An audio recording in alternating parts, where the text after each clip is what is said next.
ஆண்டவரே, ஒரு வார்த்தை சொல்லும், என் வாழ்வு நலமடையும்.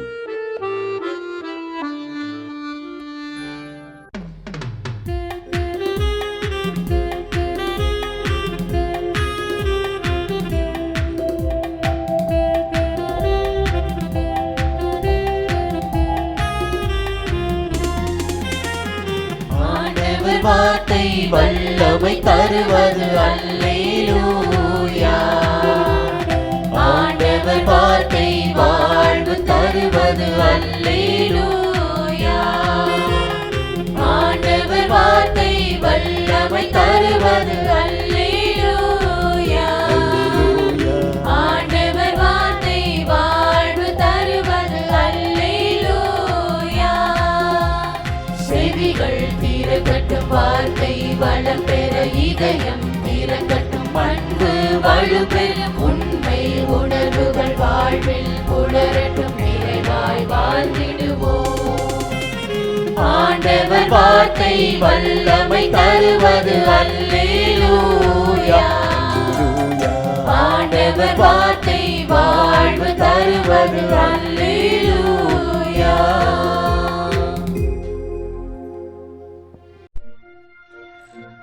திருப்பாடல் 5. ஆண்டவரே, என் விண்ணப்பத்திற்கு செவிசாய்த்தருளும், என் பெருமூச்சை கவனித்தருளும்.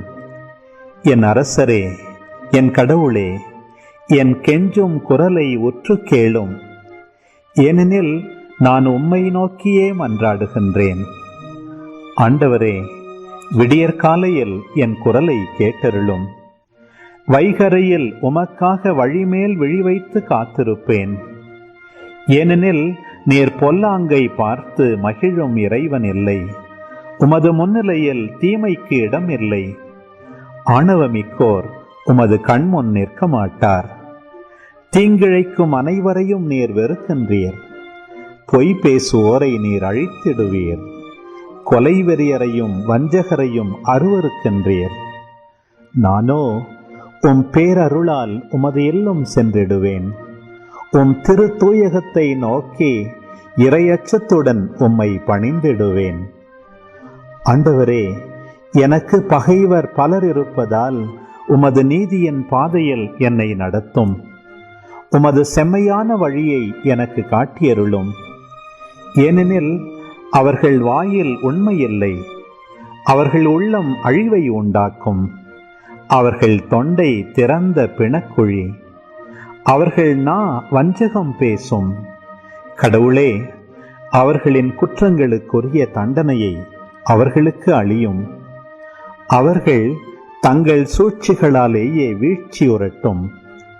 அவர்களுடைய ஏராளமான தீச்செயல்களை முன்னிட்டு அவர்களை புறம்பே தள்ளிவிடும். ஏனெனில் அவர்கள் உம்மை எதிர்த்துள்ளார்கள். ஆனால் உம்மிடம் அடைக்கலம் புகுவோர் அனைவரும் மகிழ்வர். அவர்கள் எந்நாளும் களித்து ஆர்ப்பரிப்பர். நீர் அவர்களை பாதுகாப்பீர். உமது பெயரில் பற்றுடையோர் உம்மில் அக்களிப்பர். ஏனெனில் ஆண்டவரே, நேர்மையாளர்க்கு நீர் ஆசி வழங்குவீர்.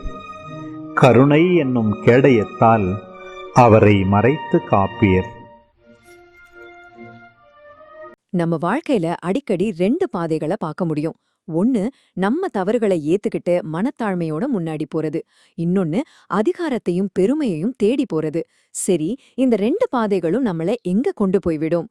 இந்த 2 சக்தி வாய்ந்த யோசனைகளை பத்தி தான் இன்னைக்கு நாம கொஞ்சம் ஆழமா பார்க்க போறோம். நாங்க பாவம் செய்தோம், வழி தவறி நடந்தோம். இந்த வார்த்தைகள்ல ஒரு பெரிய பாரம் இருக்கு இல்லையா? இது ஏதோ ஒருத்தர் தனியா சொல்ற வருத்தம் கிடையாது.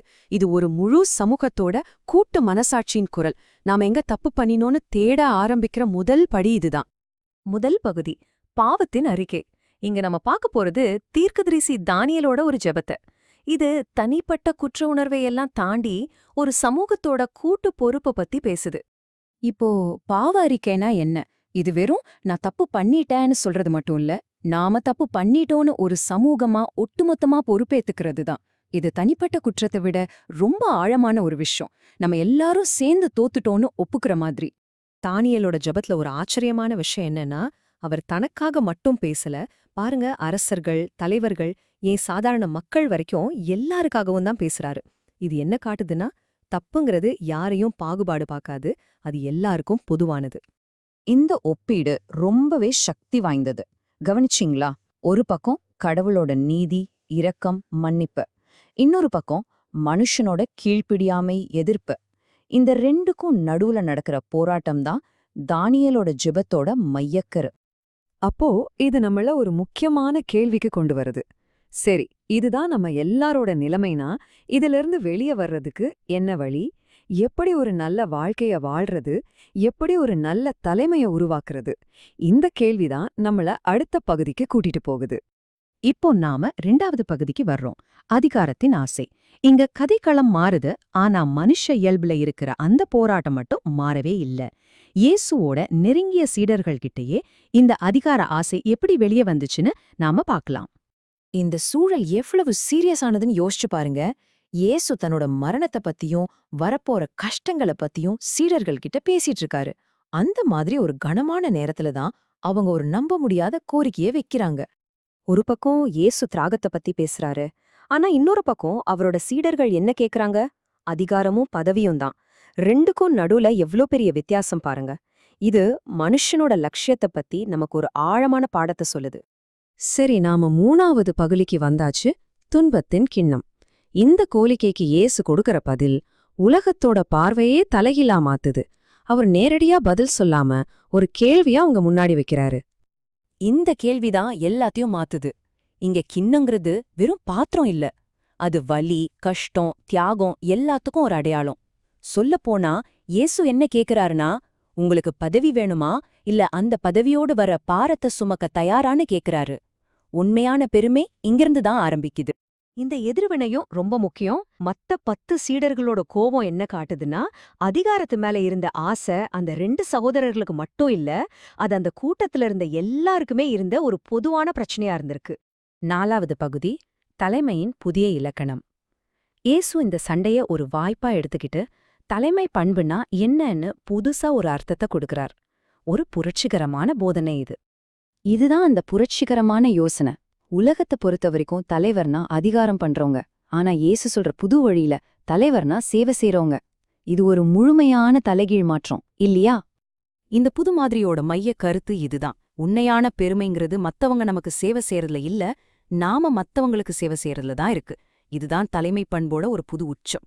இயேசு வெறும் வார்த்தையோடு நிறுத்தல, தன்னோட வாழ்க்கையே அதுக்கு உதாரணமா வாழ்ந்து காட்டுறாரு. சேவை மனப்பான்மை கொண்ட தலைமைக்கு இதை விட ஒரு பெரிய உதாரணத்தை நம்ம பார்க்க முடியாது. சரி, இந்த விளக்கத்தோட கடைசிக்கு வந்துட்டோம். ஒரு கேள்வியோட இதை முடிப்போம். உங்க வாழ்க்கையில தலைமைத்துவம்னா என்ன? மனந்திரும்புதல்ல இருந்து சேவை வரைக்கும் நம்ம பார்த்த இந்த பயணத்துல அதிகாரம், பெருமை, தலைமை இதையெல்லாம் பத்தின நம்மளோட கருத்துக்களை ஒரு முறை யோசிச்சு பார்க்கலாமா? உங்க பார்வையில உண்மையான தலைமை எது? திருப்பாடல் 95. வாருங்கள், ஆண்டவரை புகழ்ந்து பாடுங்கள். நமது மீட்பின் பாறையை போற்றி ஆர்ப்பரியுங்கள். நன்றியுடன் அவர் திருமுன் செல்வோம். புகழ்பாக்களால் அவரை போற்றி ஆர்ப்பரிப்போம். ஏனெனில் ஆண்டவர் மாண்புமிகு இறைவன், தெய்வங்கள் அனைத்திற்கும் மேலான பேரரசர். பூவுலகின் ஆழ்பகுதிகள் அவர் தம் கையில் உள்ளன. மலைகளின் கொடுமுடிகளும் அவருக்கே உரியன. கடலும் அவருடையதே, அவரே அதை படைத்தார். உலர்ந்த தரையையும் அவருடைய கைகளே உருவாக்கின. வாருங்கள், தாழ்பணிந்து அவரை தொழுவோம். நம்மை உருவாக்கிய ஆண்டவர் முன் முழந்தாளிடுவோம். அவரே நம் கடவுள், நாமோ அவரது மேய்ச்சலின் மக்கள்.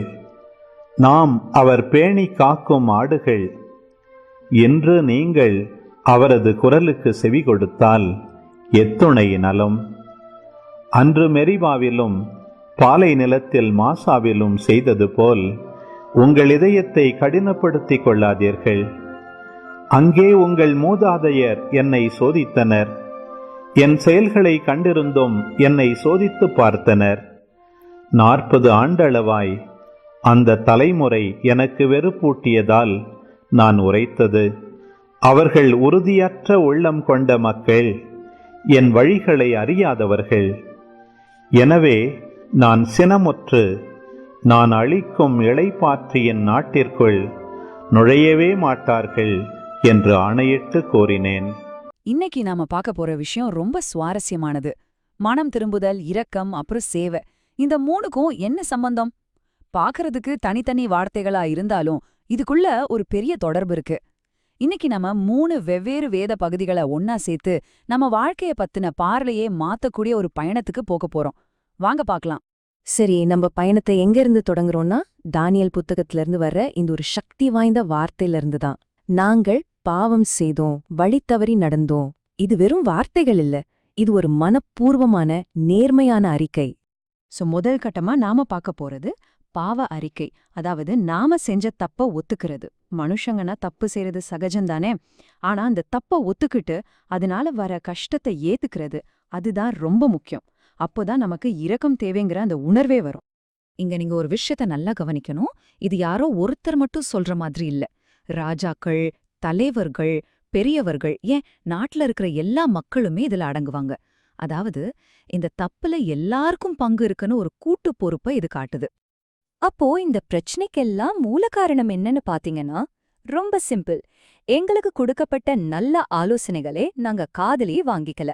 சரியான பாதை எதுன்னு தெரிஞ்சும் வேணும்னே தப்பான வழியில போனோம். இதுதான் எல்லாத்துக்கும் காரணம்.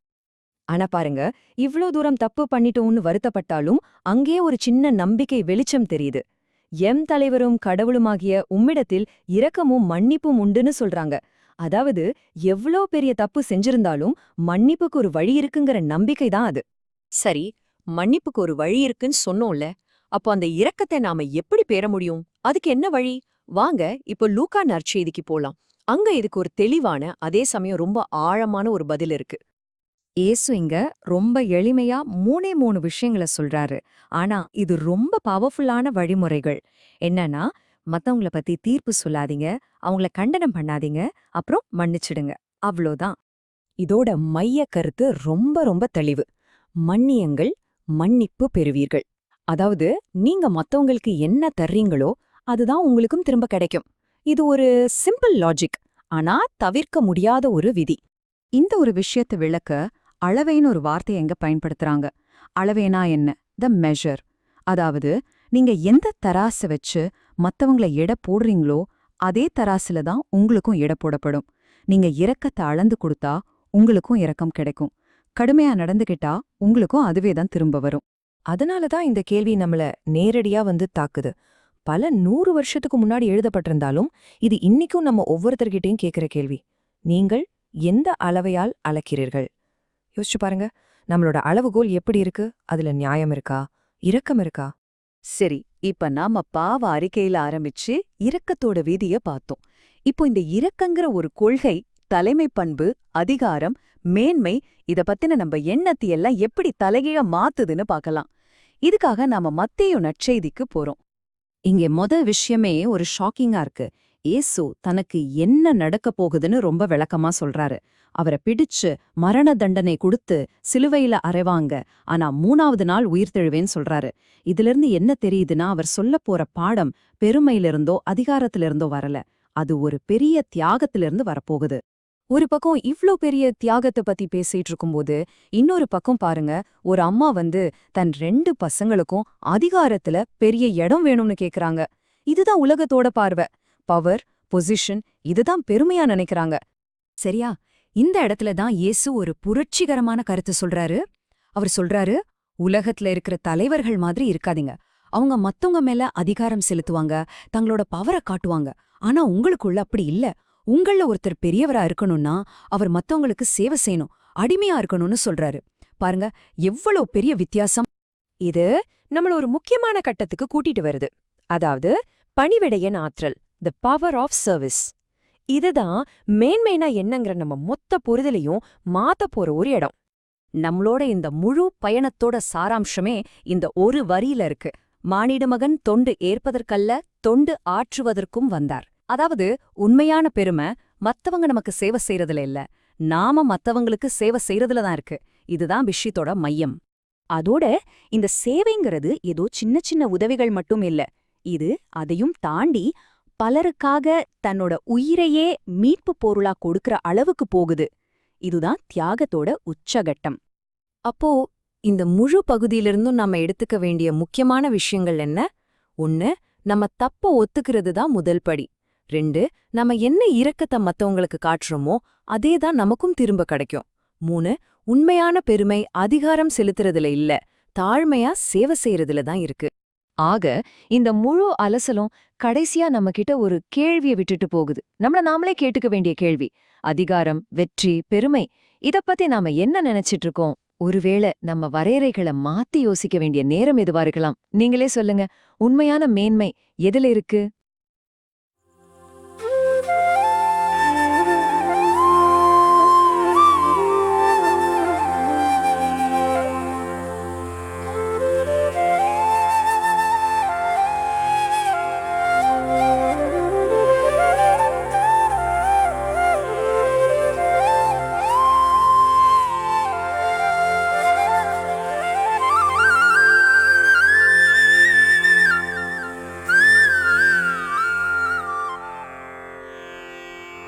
தந்தை, மகன், தூய ஆவியின் பெயராலே ஆமென்.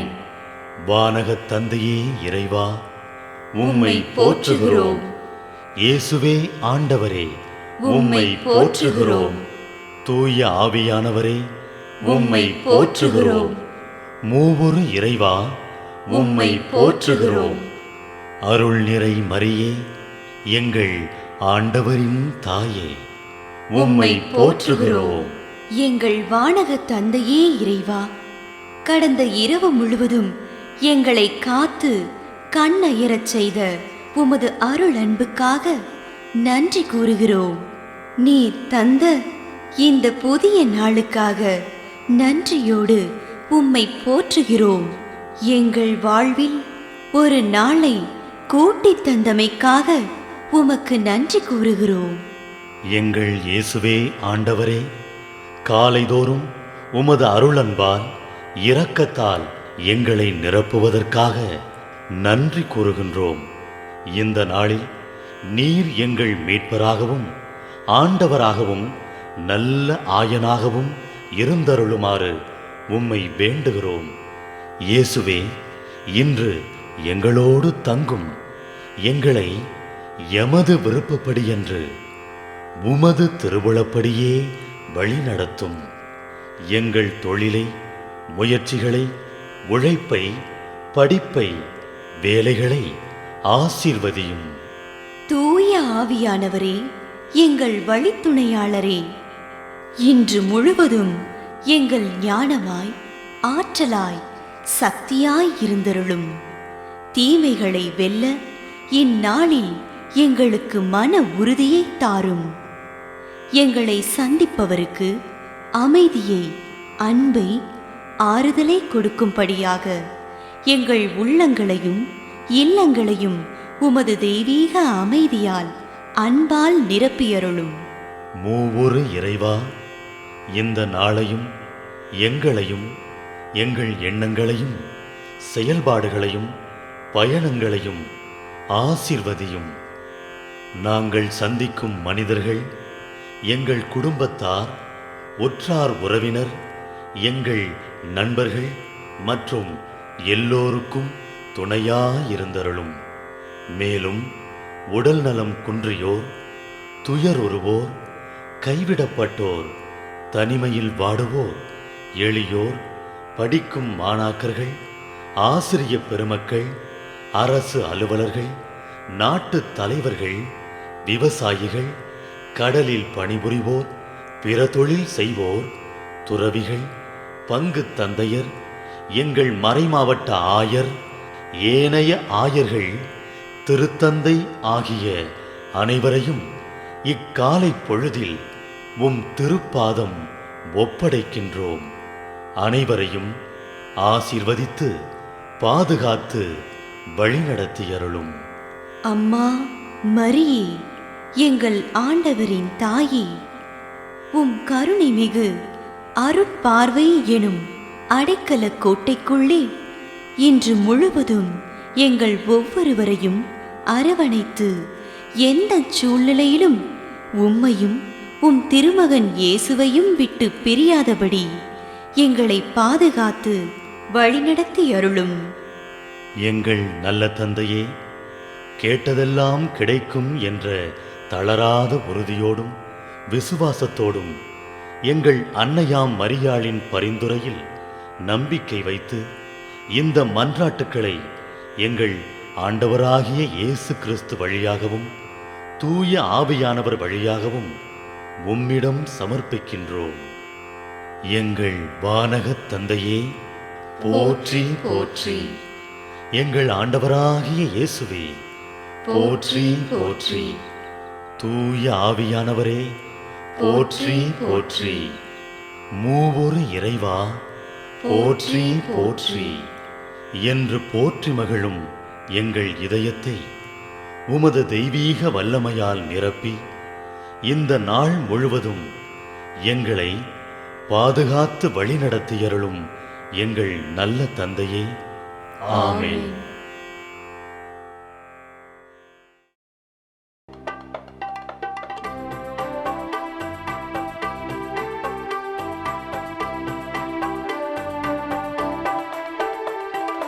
விண்ணுலகில் இருக்கின்ற எங்கள் தந்தையே, உமது பெயர் தூயதென போற்ற பெருக.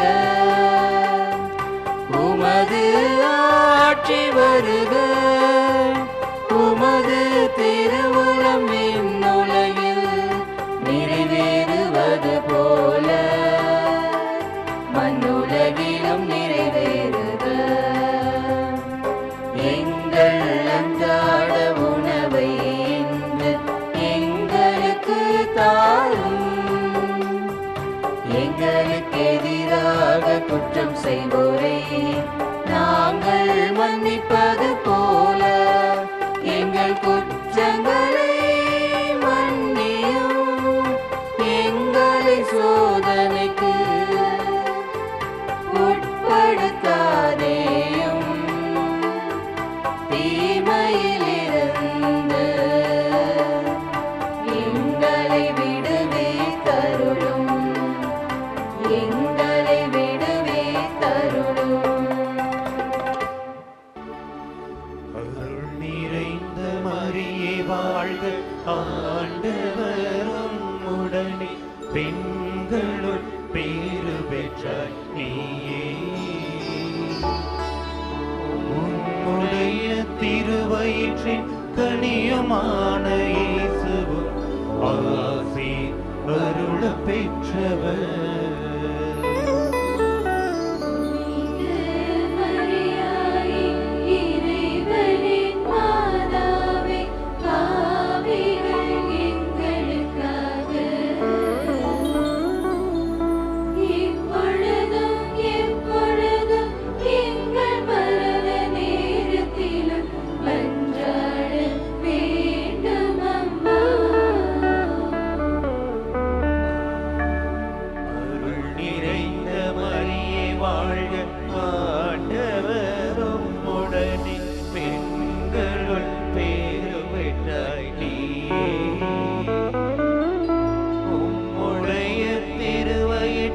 கனியுமான இயேசுவும் ஆசி அருள பெற்றவர்.